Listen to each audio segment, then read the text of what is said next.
Hello बच्चों, आज हम potential due to concentric conducting cell की बात करेंगे।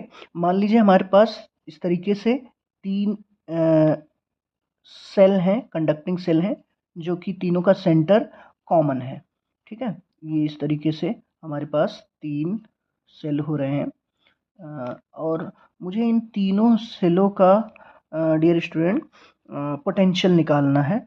मान लीजिए ये वाला सेल ए है, ये वाला सेल बी है और ये वाला सेल सी है। इसका रेडियस मैं मान लेता हूँ आर सी, इसका रेडियस मान लेता हूँ आर बी और इसका रेडियस मान लेता हूँ आर ए है ना।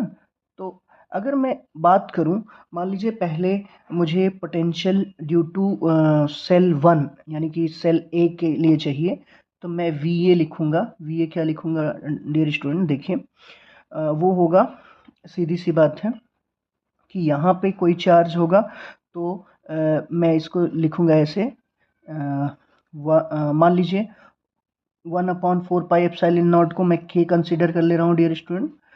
इसमें एक चीज़ समझेंगे हम कि बेटा अगर मैं इस पॉइंट पे कोई पॉइंट रख देता हूँ तो यहाँ सेंटर से जो डिस्टेंस होगा वो कितना होगा, यहाँ पे चार्ज है तो उसको मैं बोलूँगा क्यू ए, है ना, अपॉन में आर ए।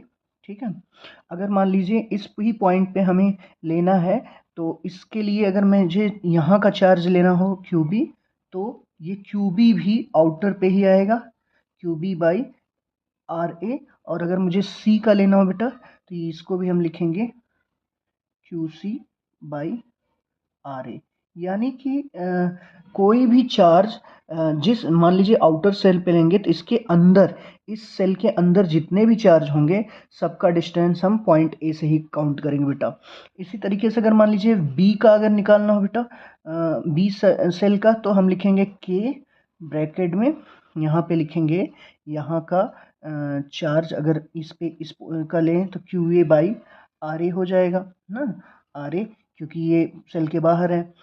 दूसरे का Q B by R B हो जाएगा और तीसरे का Q C by R C हो जाएगा। तो आप देख सकते हो जो चार्ज बाहर था उसका तो डिस्टेंस लिया गया, जो चार्ज अंदर है ये आर बी रहेगा बेटा, उसका आर बी से ही लिया गया।